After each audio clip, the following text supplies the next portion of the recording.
Milenyo. At gusto kong malaman ninyo, ewan ko kung I'm at liberty to say o pwede kong sabihin, alam ko magbe-birthday na po siya. Sa ilang pasaparating na araw, ang aking idol, ang pinakamamahal natin na mayor ng lungsod ng Maynila, palakpakan nyo, Yorme Isko Moreno! Happy birthday, boss! Advance! At syempre, sa ating mga konsihal na masisipag, Department of Health na OIC natin, Ma'am Padilla, sa mga doktor ng Manila Health Department at galing po sa PhilHealth, ma'am, may day pa tayo, sa mga barangay chairman, kagawad, at sa mga batang tundo na naririto ngayon, isa pong magandang hapon sa inyong lahat. Parang kailan lang nung sinimulan po natin na nag-groundbreaking tayo dito at ngayon naririto na. Ako po ay masayang masaya na in behalf of the national government at syempre sa lokal na government ng City of Manila, naririto po lagi ang inyong pamahalaan para tugunan ang pangangailangan ng mga batang tundo. Pero excited po ako na naririto po ang ating mayor na talaga namang nag-i-spearhead o nangunguna sa lahat ng programa ng lungsod ng Maynila. Kaya panatag po tayong lahat, Manila is in good hands sa ating butihing Mayor Isko Moreno.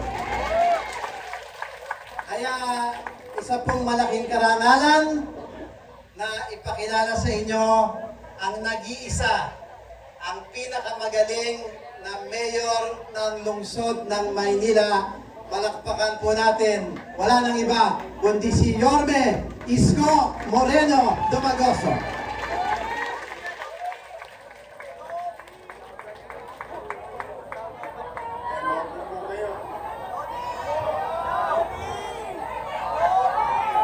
Kumain na ba kayo?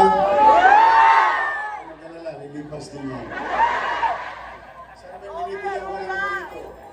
Motobombong. Oo, dito. Ako na kasi building, pero dito yun. Ha? Lilipat na. Kaya ako ginukwento yun, ay si Joaquin.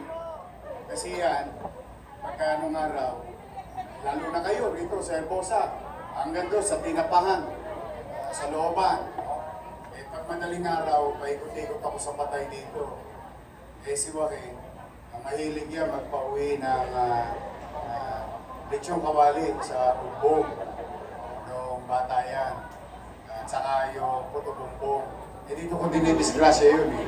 At saka doon sa Ugbo, yung kay Edith, saka kay Rado.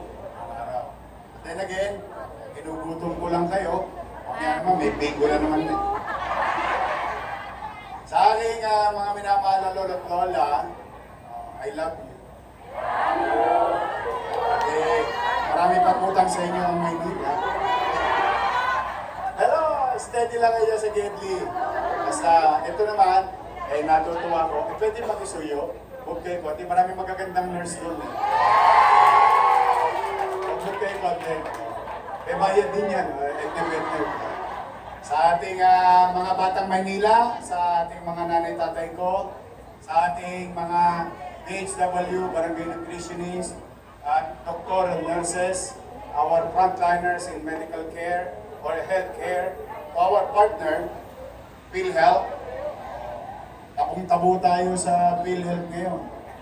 Ang PhilHealth ngayon, very aggressive in helping the City of Manila.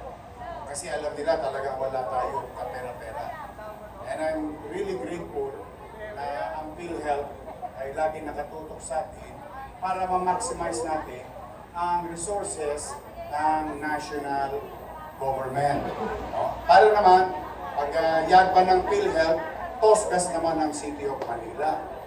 Makabibili tayo ng mga bagong ECG machine, mga computer center, even tablets for our BHW. This costs money and this can deliver efficient management of database, which is very important in policy making ng inyong pamahalaan. Kaya sa palakpakan natin ang PhilHealth.